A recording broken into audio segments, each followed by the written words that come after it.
Welcome to Local SEO Tactics, where we bring you tips and tricks to get found online. I am producer Caleb Baumgartner, bringing you this week's episode on insecure content. You want your website to rank higher on Google, but insecure content on your website that you don't even know about could be hurting that. Bob and Jesse walk you through defining insecure content and how to find and fix it to improve your website's ranking. Also, we would like to ask our viewers and listeners for questions regarding schema for future episodes with schema expert Terry Samuels. If you have any burning schema questions that you would like to pose to an expert, now is a perfect opportunity. Thank you for downloading and enjoy the show.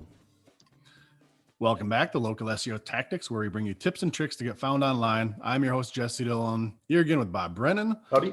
Via Zoom. And thanks for jumping on, Bob. Is that a hockey stick back in the corner there? Indeed. With new a edition. big knob. So just so you guys understand what that's all about. If you watch the former hockey player, Mikko Koivu, yeah.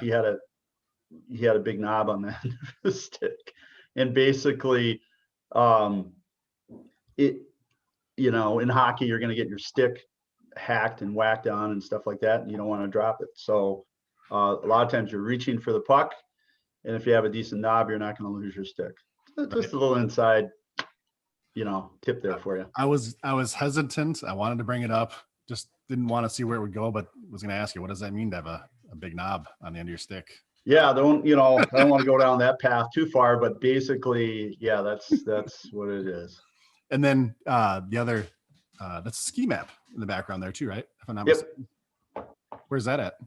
Yeah, so that I believe is Vail. So as we go along here with these YouTube deals, I'll try to festoon the background with different places I've skied. So I think the next one is Breckenridge, but I'm in my 50s. I've probably skied close to 30 different ski areas, I'm guessing. Wow. So as I get older, I'm just trying to collect some of the maps where I've gone. So we should I'm taking us on a path, I know, but we should take a moment. If everybody doesn't know, you aren't just a good skied at 30 different places. You have a degree in this industry as well. Yes. So I went to a place out in Colorado called Colorado Mountain College, and I went to the University of Minnesota for a year and had a solid, probably C+ average. So I don't know, later on as I got going down the road here in life, I don't know if it's ADD or dyslexia. I know it's just there's some dyslexia involved, but basically my my learning skills are not the greatest when it comes to the traditional classroom. So I went to this school. It's more of a kind of a vo-tech school out in Colorado, and learned 2 years worth of education on the ski industry. So it was pretty cool. You got to learn how to do all kinds of things: driving snowcats, ski patrol, mountain rescue, avalanche control. Took an avalanche course on that, chairlift, construction, all kinds of great things. So for somebody who has the attention span of a gnat, it was a fun experience. Now that being said, you're not going to make a crazy living in the industry. It's a lifestyle industry, obviously, but nonetheless, it was pretty fun. Oh, kudos for even doing it, right? To continue the path, and like you said, pivoting, understanding where your strengths and weaknesses are, and still pursuing something. Plus, you get to blow upside the mountains with that avalanche, right? Which indeed. Is like, who wouldn't like doing that? So anytime you can handle explosives and not kill anybody, that's good. Right. It's part of school, I swear. Yeah. I'm supposed to do this. But no, I said I digress, but it's a cool background there. So we'll look for future updates on the other resorts that you've stolen maps from. So all right. Well, before we get into today's episode, I do want to mention everybody, if you haven't listened, we have a couple episodes here previously with Terry Samuels jumping on, talking about schema for your website, how to implement it, what it is, kind of some basics in it. We're going to get a lot deeper with Terry in some future interviews with him. And what we want to do is answer your questions. So if you haven't listened to those episodes, probably pause this one, go back, check those out. If you're interested in schema for your website, which we get a lot of inquiries about that, like, hey, can you help me out with this? Terry's going to come back on. He's going to answer your questions. how to do this, why to do this, what's the difference between this and that, things like that about schema. So if you've got questions about schema, whether they're beginner or advanced, we're going to do multiple interviews with Terry. He's the guru and the person that you'd want to ask. So send those in, go to localseotactics.com, bottom left corner, click submit a question. And just like the episodes we do with Sue as well, if you want to just type that in and send it through the form, great. If you want to record the audio, and then we can use that when we interview Terry. If we use the audio, we're going to send you a free t-shirt too, just to kind of entice you. Audio is a little more dynamic, makes for a cooler show, and also gets you out there engaged in our show and part of it, which we would really like. So check that out, localseotactics.com, click submit a question for all your schema inquiries, and we'll throw them at Terry in some future episodes here. All right, so for today's topic, what we're going to be talking about is website security. Not so much like how to necessarily protect yourself from hackers or some things like that, but more as it relates to Google and having a secure website. So a while ago, Google came out and said very clearly that website security is a ranking factor, meaning if your site is insecure, you're going to get demoted. Google doesn't share insights for what is a direct ranking factor on very many things. That's part of the craft of SEO and the continuing education and the testing of SEO. What works, what doesn't work, what does Google seem to favor? So when they come out and they say something explicit, like this matters for your ranking, you got to sit up and take notice. This isn't a new revelation, to be clear. This isn't breaking news. This has been around for years. But we're going to dive into kind of a little bit of a minutia within that security here. So before we go into that, we're going to talk a little bit in general about some of the things that have been spoken before with Google. We do have an episode, I think it was one of our early ones, number 8, I believe. If I'm mistaken, we'll put a link to it in the show notes either way here on the episode page. But I think it was number 8 where we talked about some of Google's initial statements about the security and what matters to your website. Not going to rehash all of that, so check that out if you want a quick primer on that. But basically here today, what we're going to be talking about is the actual content on your website. So first, how do you know if your site is secure? That's one of the things that, I think we've heard some comments from our listeners. We do a pretty good job explaining, and I think I'm excited about what you're going to do next. So if you're listening to our podcast and you can get to the YouTube version of this, please do, because what Jesse's going to jump into here is pretty cool. He's going to be sharing his screen and essentially showing you examples where in the past we just kind of rattled off via audio, so to speak. Yeah. These examples, and this will, if you're like me, you need a visual learner. This will be huge. So if you can hop over to our YouTube channel and capture this, it might make a little more sense. Great point. If you don't know where that's at, just again, localseotactics.com. Go to this episode and you'll find a link to YouTube at the bottom of the page there, or just search Local SEO Tactics YouTube on the Google machine and you'll find it there. Thanks for that quick disclaimer / note, Bob. I am sharing the screen. I've got up on the screen our localseotactics.com website as the example. A couple things I want to point out. How do you know if your website is secure? I am using Google Chrome on my browser here. So we're using our localseotactics.com as the example here. We don't have anything that's wrong on this, so we're not going to find anything insecure or problems, but I'm going to show you using this as a tutorial on where to go to check these things out, right? So first thing up here on the top left corner, again, I'm using Google Chrome. Your website is going to want this little lockbox. If you have that, that means you've done a couple things correct so far. You've got an SSL certificate, secure socket layer certificate installed on your site / web host. If you don't have that, definitely take care of that. Most websites have that by now. So if you don't, definitely you're behind the game and you got to get this taken care of. Just go to your web host, whoever that is, if it's GoDaddy, Bluehost, whoever. This is usually going to either be free or very low cost, as in like $10, maybe $20 per year, if that. But most providers now, it's a free service to keep your website secure. You get that installed at that level. You're going to enable the ability to have this lock being shown here. The other thing is, if you look at the actual URL here, it's HTTPS. That S stands for secure. And I had a note here. If you're wondering what the heck does the rest of that stand for, it's Hypertext Transfer Protocol. That's what the HTTP is for. And then the S means secure.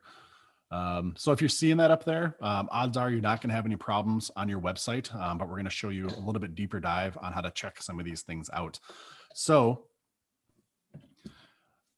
those are the basics on, is your web page secure or not? Now, what we're really going to get into today is, do you have insecure content mixed in on your web page, or what we'll call mixed content?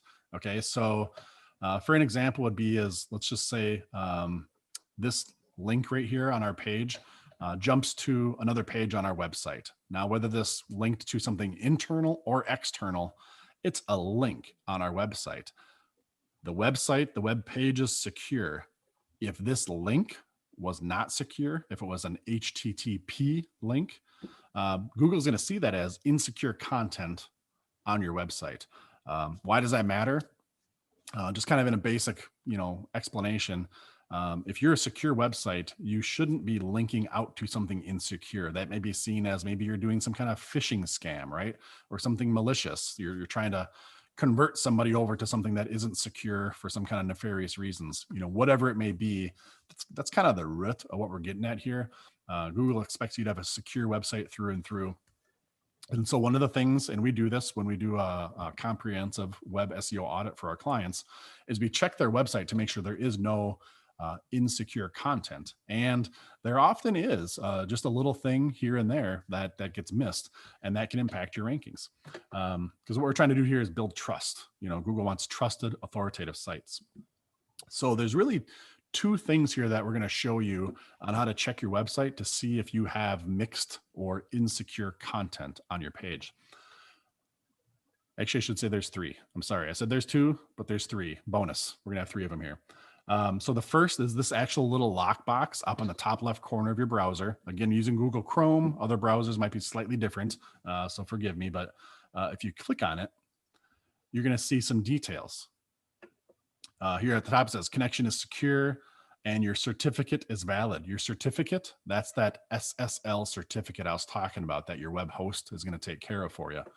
So those two things, you're in pretty good shape there. I'm not going to click learn more and kind of go through that. You can check that out if you guys want to know more. Another thing you can do here, and this is again using Google Chrome, which is a very popular browser. But if you don't use this as your default browser, you can still install and use Google Chrome to check this function out on your web page. Okay. So when you're on your page, do Control-Shift-I, as in the letter I on your keyboard, and you're going to open up the web developer tools within Google Chrome. This isn't something a lot of people use or maybe even know about. There's a lot of powerful tools in here. The one we're going to go through today is the tab for security.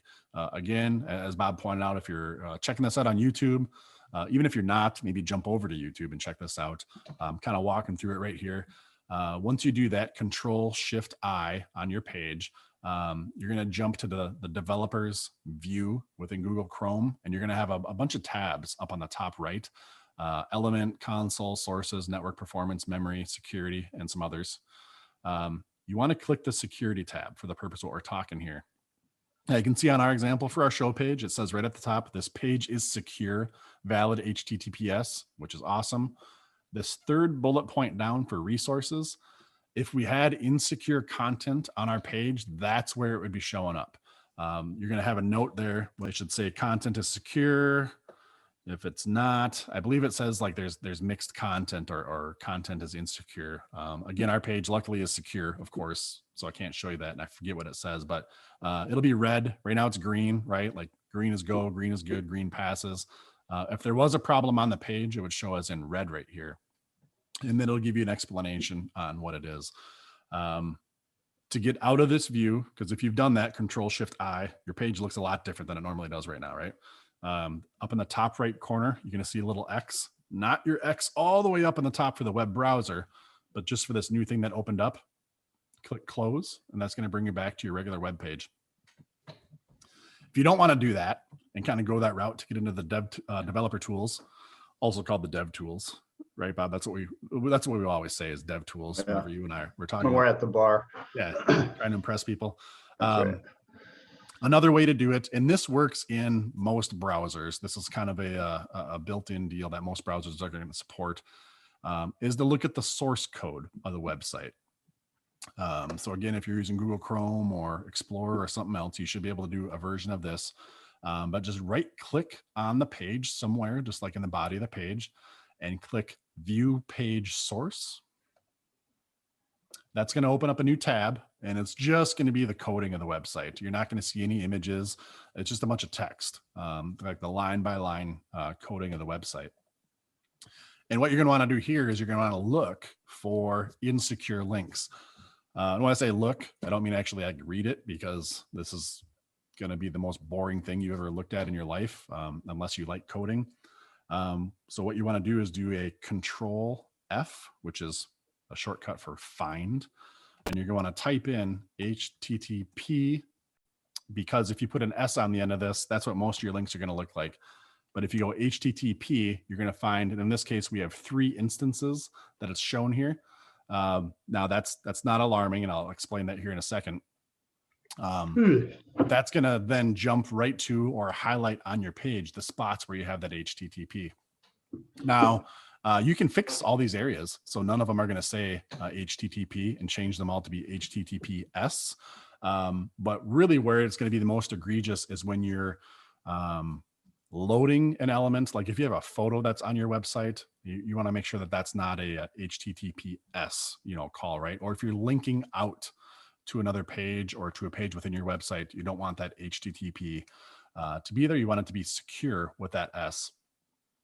If your page, again, is not showing this little lockbox, and it's kind of being green and all that, you're going to have something on your page. If your page is good, like our example on our show page here, and you got the green lockbox, and you're finding something that is the HTTP in that example I just did, like this right here, what is it doing? Showing some open graph stuff for Facebook. That's just a reference out to a resource. That's going to be just fine. If you don't trust that and you still want to tweak that, then what you're going to have to do to change those is you're going to have to then modify your web page, right? If you're using WordPress, again, if it was a link that you had on your site that was linking out to another resource or linking to another page of your website, you're going to want to edit that page, go in, change that link to use HTTPS as the start of what you're linking there. Publish it, save it, and then you're going to be in good shape. If you were getting errors, if you went into the developer tools and it showed that you had errors, after you make these changes, go back, rerun that, reload your page, run the developer tools again, and do a check on it. And that should take care of everything for you. If it didn't, you missed something, go back and do it again. At the end of the day, if you weren't having this lockbox up there, you will if you've done it properly. So this is something that usually kind of gets overlooked. Like I said, this is also something that's more page by page on your website. This isn't just for your website in general. If you notice, we're looking at a specific page. I should stop sharing this as well. Video tutorial over. But it is something to pay attention to, I should say. I would definitely check your homepage and any of your popular landing pages. If there's a page you're trying to get ranked and drive traffic to, you want that to be secure. You want that to get ranked in Google. If you can check every page on your website, great, go for it. But if you can't and you have to prioritize, definitely prioritize based on whether your popular landing pages, what's getting traffic, or what are you trying to get ranked, things like that, and give them a check. Because if your page is not secure, Google won't show it, like we said right at the beginning there. So hopefully that makes sense to everybody. Bob, I know this is not an area that you play in all the time. This is kind of more of my area on the development side. What do you think? Does that make sense? Does that, as a non-technical user, it does. I mean, it I think the security issue came out probably 3-4 years ago. Yeah. Yep. I remember when it did, and I think we were having challenges with one of our sites, and we made those adjustments, and it moved it up quite a bit. Speed, are there any speed concerns with any of this? It really shouldn't affect loading speed or anything like that, right? It shouldn't, unless if you're just having a little minor error here and there. No. If there's something that's kind of more of a problem on your site, if the material it's trying to pull in, is having a problem because it's insecure. I mean, there could be a byproduct of it for sure. But no, I wouldn't assume that if you find an insecure element, you're guaranteed to have a speed result, but you could be having some kind of speed issues as a byproduct without getting too deep into it. So yeah, and again, links to reputable sites like Facebook, whether it's secure or not. I mean, is that big of an issue with that mixed piece? Or yeah, for sure. Anything that's actually linking out, like a active link on your website. The example we were looking at when we were looking at the source code of our website for the example, there was a reference to some non-secure content within that, but it wasn't active content on the site. It was more of text that's in there for the notes, like to kind of read what's happening in the code, if you will. Yeah. It wasn't an actual image or a link out to CNN or out to Facebook or a link to another blog post. If that's the case, if those things are insecure, if you're linking to Facebook, but you're not using the HTTPS protocol, then yeah, I would definitely fix that. Even if it's a reputable website like Facebook, you're still linking to an insecure link from your website. You're taking your secure site and directing traffic to something that is not secure, regardless of the reputation of that site. So obviously, like you said, the fact that it's reputable doesn't mean that it's a secure situation. You need to make it secure. Yep. You're in control of that. And usually this happens on accident. This isn't something that is done on purpose on your site. It's an error, right? So something to check out. Again, like I said, I'd prioritize it on my homepage and then my popular landing pages. And if you do have a page that you're like, man, I feel like I'm doing everything right on this, but I'm still not breaking through and having some good ranking or SEO results.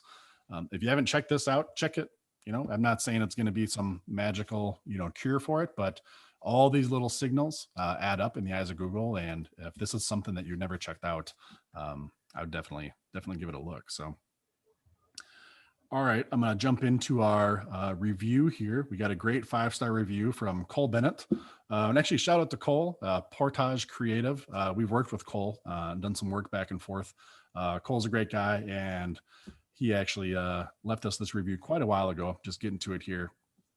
Short and sweet, though, from Cole. It says, love the SEO Tactics podcast. Super helpful content and well delivered. Straight to the point, Cole. We appreciate that. It's been fun working with you too, learning about your business, and glad we could help out everybody else.